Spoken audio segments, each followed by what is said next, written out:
Hallelujah, good morning. एक और रविवार, पुनरुत्थान का दिन। हमारे प्रभु हमारे लिए, हमारे पापों के प्रायश्चित के लिए अपना खून बहाकर, मृत होकर मृत्यु पर मृत्युंजय होकर, शैतान को हराकर, उसके सर को कुचलकर, जयवंत होकर कब्र से बाहर आने वाला दिन, उनकी आराधना करने का दिन। आइए चर्च जाने से पहले छोटा सा मनन प्रार्थना। महापवित्र पिता परमेश्वर, प्रभु आज फिर से अपने वचनों द्वारा हम सबों से बात करें। यीशु के नाम से प्रार्थना मांगते हैं, आमीन। हमारे यीशु मसीह कौन है? उनके विषय आप क्या सोचते हैं? आजकल लोग उनके विषय कुछ भी कह देते हैं ना। विश्वासी भी जब क्रोधित होते हैं उनके विषय कुछ भी कह देते हैं ना।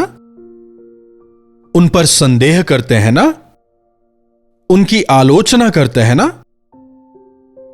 Don't do that please. ऐसा ना करें, बिल्कुल ना करें। प्रभु महान है। वे थे, वे हैं और हमेशा एक समान ही रहेंगे। वे ना हमें कभी छोड़ेंगे ना त्यागेंगे। उन्होंने हमारे लिए अपनी जान दी। केवल वे ही हमारे पापों को क्षमा कर सकते हैं। हमारे प्रभु ईश्वरों के परमेश्वर हैं जिनमें पाप का कोई भी अंश नहीं। मेरे सिवाय और कोई दूसरा परमेश्वर नहीं, केवल वे ही कह सकते हैं। देखिएगा एक वचन की ओर मैं आपके ध्यान को लाना चाहूंगा। लूका रचित सुसमाचार उसका 24वां अध्याय 5वीं आयत से पढ़ना चाहूंगा। जब वे डर गईं और धरती की ओर मुंह झुकाए रहीं, तो उन्होंने उनसे कहा, तुम जीविते को मरे हुओं में क्यों ढूंढती हो? वे यहां नहीं परंतु जी उठे हैं। तुम जीविते को मरे हुओं में क्यों ढूंढते हो? उन दिनों के जो तमाम लोग वहां पर थे, यहूदियों ने, फरीसियों ने, सदूकियों ने, उनके धर्म गुरुओं ने मिलकर यीशु मसीह पर इल्जाम लगाकर उन्हें क्रूस पर चढ़ाया। यकीनन हमारे पापों के लिए वे क्रूस पर बलिदान हुए। प्रभु यीशु के विषय जो भविष्यवाणियां की गई थीं, वे भविष्यवाणियां वहां पूरी हुईं। उनकी मृत्यु भी कोई सामान्य मृत्यु नहीं थी। उन्हें तड़पाया गया, उन्हें मारा गया, काफी अधिक उन्हें प्रताड़ित किया गया और अंततः अपमानित करके उन्हें गोलगोता नाम पहाड़ पर क्रूस पर चढ़ाया गया। क्या उन लोगों ने उन्हें मारा? मुझे मेरे प्राण लेने का भी अधिकार है, देने का भी अधिकार है, वे कहते हैं। उन लोगों ने उन्हें नहीं मारा। परमेश्वर को कौन मार सकता है? मैं अपने प्राणों को देने ही के लिए आया हूं, प्रभु कहते हैं। हमारे पापों का दाम चुकाने के लिए प्रभु यीशु मसीह इस संसार में आए और अपनी मृत्यु के जरिए उन्होंने शैतान को जीतकर दिखाया। यीशु मसीह क्रूस पर मारे गए, ये कोई कहानी नहीं है। सैनिकों ने उनकी मृत्यु को कंफर्म किया था। जब उनकी पसली को छेदा गया, वहां से लहू और पानी निकला था। मृत्यु के बाद ही किसी शरीर से इस प्रकार का बहाव होता है। वे मर चुके हैं। पूरे कंफर्मेशन के बाद ही उन्हें कब्र में रखा गया। और अरमतिया यूसुफ, जो कि तब तक गुप्त शिष्य था, और एक और यहूदी जो कि पहली रात प्रभु के पास आकर समझता है कि मन फिराना क्या होता है, निकोदिमोस और अरमतिया यूसुफ दोनों मिलकर यीशु मसीह के शरीर में सुगंध द्रव्य लगाकर, अरमतिया यूसुफ ने अपने लिए जो कब्र खुदवा कर रखी थी, वो काफी धनवान था, तो उसने जो कब्र अपने लिए खुदवाई थी उसमें यीशु को रखा। उन दिनों में पत्थर को काट कर वे कब्र बनाया करते थे, उसमें यीशु को रखा। तो वहां पर यहूदी आकर कहते हैं, ये शिष्य बाद में कहेंगे कि यीशु मुर्दों से जी उठे हैं, इसलिए इस कब्र पर मुद्रा लगानी होगी कहकर एक बड़ा पत्थर रखकर बड़ी जंजीर से बांधकर उस पर रोमी छाप लगाते हैं। क्या जीविते को कब्र रोक सकती है? क्या सैनिक रोक सकते हैं? क्या रोमी साम्राज्य की वो छाप रोक सकती है?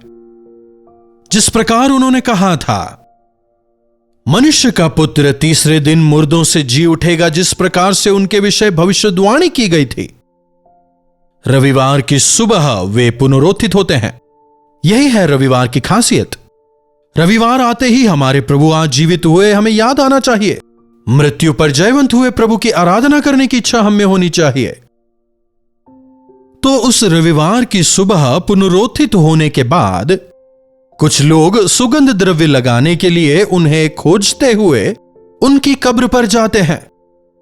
वहां कब्र को खुला हुआ देखकर, उस खुली हुई कब्र के पास में चट्टान पर कुछ दूतों को बैठा देखकर आए हुए लोग डर जाते हैं। दूत उनसे कहते हैं, तुम जीविते को मृतकों में क्यों खोजते हो? कब्र में मृतक होते हैं, जीविते नहीं। कब्र में रहने वाले मृतक हैं। लेकिन यीशु मसीह का शरीर वहां नहीं था। वे जीवित हो चुके थे। उनका शरीर सड़ा नहीं, उनके शरीर में पाप नहीं था। यीशु मसीह ने मृत्यु को जीत लिया था। आज संसार के किसी भी ख्याति प्राप्त व्यक्ति के कब्र में जाकर के देखिए, उनके अवशेष अब भी वहीं पर होंगे। वहां जाकर देखिए, उनकी हड्डियां अब भी वहीं नजर आएंगी। वे कब्र जो हैं अब भी बंद हैं, जो साबित करती हैं कि वे मर गए हैं। लेकिन यीशु मसीह की कब्र खुल गई थी, वो खाली थी। उन्होंने मृत्यु पर जय पाई। आज जब हम यह जानते हैं कि यीशु मसीह जीवित हैं, तो हम उनकी तुलना किसी भी और के साथ नहीं कर सकते। हमारे देश में ऐसे लोगों की कमी नहीं है जो कई सारे लाखों करोड़ों देवी देवताओं के बीच प्रभु यीशु को भी एक ईश्वर मानते हैं और उनकी तस्वीर भी वहां लगाते हैं। No no no no no no, मेरे सिवाय तुम्हारा और कोई परमेश्वर ना हो। एक प्रेमी पति उसकी पत्नी उसी की रहे, क्या ऐसी इच्छा नहीं रखेगा? तो यीशु प्रभु ने जिस प्रजा के लिए अपनी जान को क्रूस पर दिया, उनसे यह अपेक्षा रखना कि वे केवल उन्हें ही प्रभु जाने, इसमें क्या गलत है? प्रभु यीशु यह चाहते हैं कि उनकी आराधना करने वाले उन्हीं के समान हो। जीविते को तुम मृतकों में क्यों खोजते हो? आपने देखा होगा इधर उधर कई सारी तस्वीरों के बीच में लोग प्रभु यीशु की तस्वीर को भी लगा देते हैं। यीशु मसीह कोई महात्मा नहीं है। प्रभु यीशु मसीह ने न केवल महान चमत्कारों को किया, उन्होंने ना केवल लोगों को चंगा किया, उन्होंने ना केवल समुद्र और तूफान को आज्ञा दी, प्रभु यीशु ने मृत्यु पर जय पाई। वे पुनरुत्थित प्रभु हैं। हर रविवार हमें यह याद करना चाहिए, हमारे प्रभु जीवित हैं। मेरे प्रभु मुझसे बात करने वाले हैं, मेरी प्रार्थनाओं का जवाब देने वाले हैं। उनकी आराधना करने मुझे आराधनालय जाना है, उनके सानिध्य में मुझे समय बिताना है। ऐसी इच्छा हमें होनी चाहिए। यीशु मसीह की तुलना किसी और से नहीं हो सकती। आजकल कुछ लोग कहते हैं कि वे तो केवल परमेश्वर के पुत्र हैं ना। इस प्रकार पता नहीं क्या क्या कहते हैं। क्या आप में विश्वास है? अगर आप अपने विश्वास में बढ़ना चाहते हैं, अगर आप अपने प्रभु के विषय और अधिक गहराई से जानना चाहते हैं, तो आप प्रभु के इस पवित्र ग्रंथ को पढ़ें और पवित्र आत्मा की प्रेरणा से जब आप इन वचनों को पढ़ेंगे, आप वचन की गहराई को समझ पाएंगे। इब्रानियों की पत्री 1 अध्याय 1 आयत से पढ़ूंगा, देखिएगा। पूर्व युग में परमेश्वर ने थोड़ा थोड़ा करके भांति भांति से भविष्यवक्ताओं के जरिए बातें की। इन दिनों के अंत में हमसे पुत्र के द्वारा बातें की, जिन्हें उन्होंने सारी वस्तुओं का वारिस ठहराया और उन्हीं के द्वारा उन्होंने सारी सृष्टि को रचा। सारी सृष्टि का निर्माण हमारे प्रभु यीशु ने ही किया है। वह उनकी महिमा का प्रकाश अर्थात परमेश्वर की महिमा का प्रकाश और उनके तत्व की छाप है। क्या लिखा है? उनके तत्व की छाप। और सब वस्तुओं को अपनी सामर्थ्य के वचन से संभालते हैं। समझ रहे हैं? वे तमाम चीजों को संभाल रहे हैं, तमाम चीजों को वे इंप्लीमेंट करते हैं। पूरी सृष्टि की रचना प्रभु यीशु ने की। देखिए कितनी सटीकता से उन्होंने सब बनाया है, कितने व्यवस्थित तरीके से सूरज का उदय हर रोज होता है, कितने व्यवस्थित ढंग से आकाशगंगा में ग्रह घूमते रहते हैं, कोई भी एक दूसरे से नहीं टकराता। वायुमंडल में कितनी हवा होनी है, कितना पानी होना है, कितनी वर्षा होनी चाहिए, तमाम चीजों को कितने व्यवस्थित रूप से प्रभु चला रहे हैं। आज प्राकृतिक प्रकोप का कारण परमेश्वर नहीं, इंसान स्वयं है, क्योंकि मनुष्यों ने परमेश्वर को सुनना छोड़ दिया और स्वयं अपनी ही राह पर वे लोग चलने लगे। और सब वस्तुओं को वे ही संभालते हैं और पापों को धोकर ऊंचे स्थानों पर महामहिम के दाहिने जा बैठे हैं और स्वर्गदूतों से उतने ही उत्तम ठहरे जितना उन्होंने उनसे बड़े पद के वारिस होकर उत्तम नाम पाया। महामहिम के दाहिने पिता, पुत्र, पवित्र आत्मा, 3 सिंहासन नहीं है, एक ही सिंहासन है।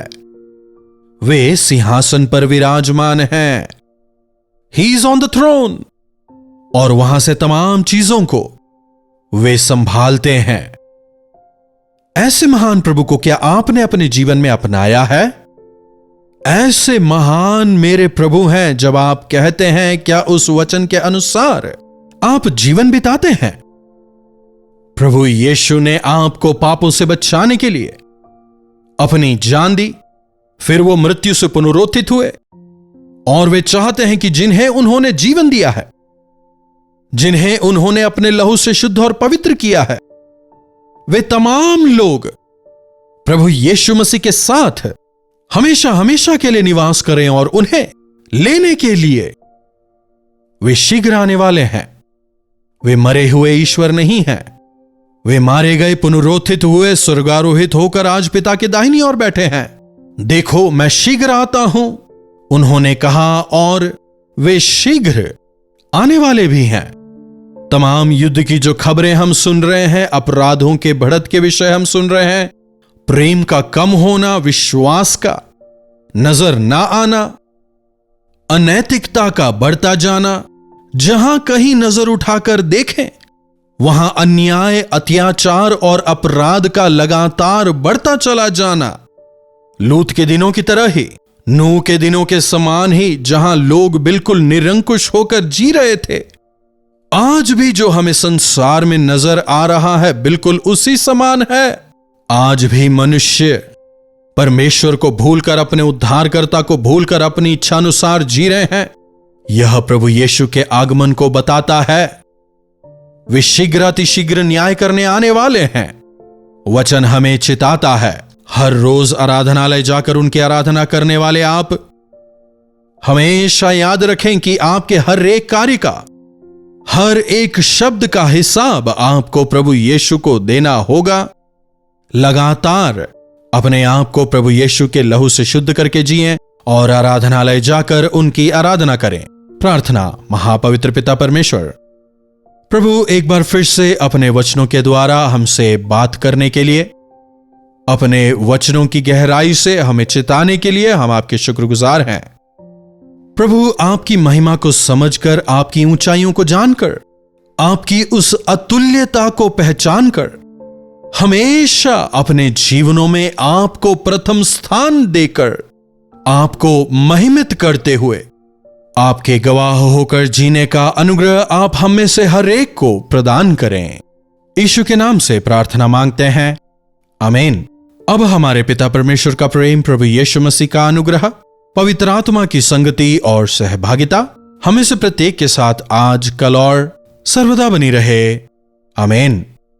प्रभु परमेश्वर की महिमा हो। आज चर्च जा रहे हैं ना? जरूर जाएं। आत्मा और सच्चाई से प्रभु की आराधना करें, आत्मिक जीवन में आगे बढ़ते जाएं। अगर आप चाहते हैं कि हम आपके लिए प्रार्थना करें तो आप अपने प्रार्थना विषयों को 9884907779 पर व्हाट्सएप, वॉइस मैसेज या फिर टेक्स्ट के जरिए भेज सकते हैं। हम आपके लिए प्रार्थना करेंगे। प्रभु अवश्य चमत्कार करेंगे। अगर इन कार्यक्रमों के जरिए आपने आशीष पाई है और अगर पवित्र आत्मा आपको प्रेरित करते हैं कि इन सेवकाइयों में आप हाथ बटाएं, तो आप हमें मैसेज करें। हमारी टीम आपसे जरूर संपर्क करेगी। इन्हीं वचनों के साथ आज मैं आपसे विदा लेता हूं। प्रभु आपको आशीष दें। दिल्ली और दिल्ली के आसपास के दर्शकों के लिए खुशखबरी। डॉक्टर जयपॉल अपने दर्शकों से मिलने के लिए दिल्ली में एक दिन के गेट टुगेदर के लिए आ रहे हैं।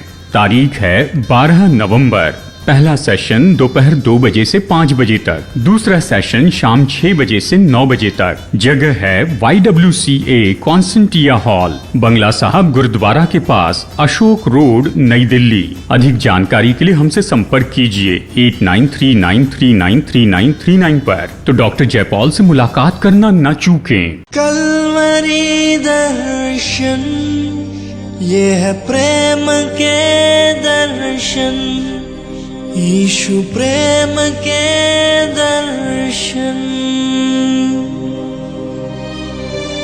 कल्वरी दर्शन, ये है प्रेम के दर्शन, यीशु प्रेम